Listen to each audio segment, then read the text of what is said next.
Coming in second place is the Sevr 2.0 Ti, or it's a titanium ferrule. Each blade is an inch long, and from tip to tip, when it's fully open, is an inch and 7/8. And that's going to come into a factor when I talk about the wound channel ratio here in a second. But I shot this broadhead and the Beast broadhead into ballistic gel. But before it got to the ballistic gel, it had to get through a 1/4-inch piece of cardboard. I put some Gorilla Tape here to sort of secure it and also give it some additional toughness, and then a piece of carpet. Now, I shot this at about 15 yards. The intent here is to make sure I actually hit this thing and not miss it, but also that it stays within the gel and it doesn't hit the other arrow and impact the penetration numbers of the other broadhead, or vice versa. So the penetration of the Sevr 2.0 is 19 inches.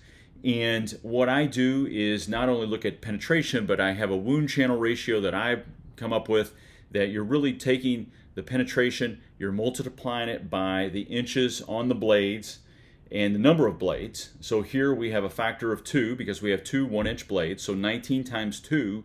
And then we're also going to multiply that by the tip-to-tip factor here. And so that's an inch and 7/8. So 19 times 2 times an inch and 7/8 is a total score of 71.75. So why would I do that? Why would I create a ratio? Well, if these two broadheads had the exact same number in terms of penetration, it still doesn't mean they performed exactly the same, because the specs are a little different. So let's talk about the specs of the Bowmar Beast broadhead. And so these blades are actually, now this is technically, and both are 125 grain. This is technically the Beast 2. So this is a 2-inch cut, so it's 2 inches from tip to tip. So it's a little larger than the Sevr broadhead. And the blades themselves are actually an inch and 1/16. So they're a little bit larger than the Sevr broadhead. So that's, more cutting, more cutting damage, if you will. And so the penetration on the Beast broadhead was 23 inches. So I'm taking 23 times 2 and 2.125, which is the cutting surface of the blades. And then I'm taking it times 2 inches, because that's tip to tip, if that makes sense. And the total score for the Beast broadhead was 97.75. So it really wasn't even close. This broadhead really blew away from a performance standpoint at this particular test. This is one data point in time, so take it for what it's worth. But at this particular test, the Bowmar Beast broadhead really blew this broadhead out of the water.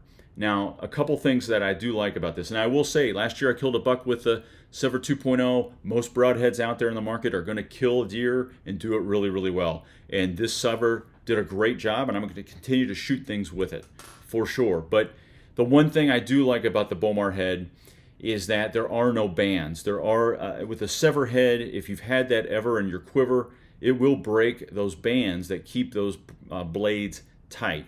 And that is a bit frustrating when you're in the field, because you don't want to have to think about that. These are close and tight when closed. You get some little finger guards here to sort of push that blade down. So I don't have those handy, so I'm not going to push them back down. But when it does hit, it is spring loaded.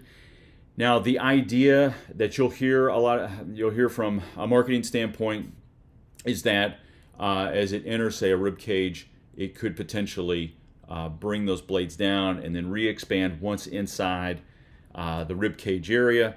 Whether that happens or not, the thing that I do like about it is I do like the cutting diameter, and I do like the fact that I don't have to worry about bands breaking or busting, that it's going to stay intact when I'm covering ground, busting brush, that sort of thing. So hope you find this helpful. Be on the lookout for more broadhead tests of this nature. I want to put this Bowmar Beast up against other expandable broadheads that have a similar cutting diameter, a 2-inch cutting diameter, and see how it performs. See if it really is as good as it says it is. At least it was today.